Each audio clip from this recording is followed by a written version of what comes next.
आज है संडे का दिन और मेरा सुबह हुआ था सुबह के 11 बजे और मेरे उठने से पहले ही ऑफ कोर्स मम्मी जा चुकी थी ड्यूटी और वो अपना सारा काम करके गई थी और मेरे को भी एक काम दे के गई थी कि चावल में लग गए हैं कीड़े तो उनको साफ़ कर देना। और मैं भाई कीड़े साफ़ करने के लिए बैठी थी सुबह के 11 बजे बिना नहाए खाए और मेरे को उसको साफ़ करते तक बज गए थे 3 और तब तक मम्मी लंच करने के लिए आ भी गई थी और अपना कुटाई का काम कर भी ली थी क्योंकि वो अभी आने वाला है हरेली और उस टाइम पे घर को पूरा साफ़ रखते हैं। तो फिर मम्मी फिर से शाम को 5 बजे आ गई थी क्योंकि हम लोगों को जाना था मार्केट, तो हम लोग निकल गए थे फिर मार्केट के लिए। तो फिर मम्मी पहले बोलती है कि चल पहले आज अभी नया जो खुला है वहाँ मेरे को लेके चल, मैं भी घूम के आऊँगी। तो फिर हम लोग चले गए थे विशाल मेगा मार्ट और वहाँ से हम लोगों को कुछ ख़रीदना नहीं था, बस हम ऐसे ही घूमने चले गए थे।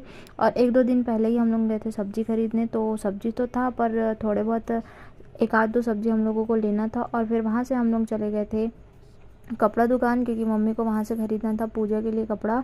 और वहाँ से निकलने के बाद फिर हम लोग चले गए थे ग्रोसरी शॉप। वहाँ से ग्रोसरी ख़रीदने के बाद हम लोग निकल गए थे पैदल ही क्योंकि हम लोगों को वहाँ से तो कोई ऑटो नहीं मिलने वाला था। अभी रात के 7:30 ऑलमोस्ट हो गए थे या 8 भी बजने वाले रहे होंगे।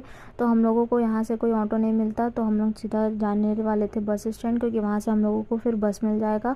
और रास्ते में ही मम्मी बोलती है कि चल अभी भुट्टा खाते, बहुत दिन हो गए हम लोग खाए नहीं है। तो फिर वहाँ पे हम लोग रुक गए थे भुट्टा खाने के लिए और ये दिखने में जितना अच्छा इसका टेस्ट बहुत ही वाहियात था। और वहाँ से निकलने के बाद फिर हम लोग सीधा चले गए थे बस, और हम लोगों को जो बस मिली थी वो आखिरी बस था और वो इतना भीड़ था कि हम लोगों को बस स्टैंड से घर तक खड़े खड़े ही आना पड़े। और हम लोगों को आने में भी 8:30 हो गए थे और हम लोग शाम के 5 बजे निकले थे।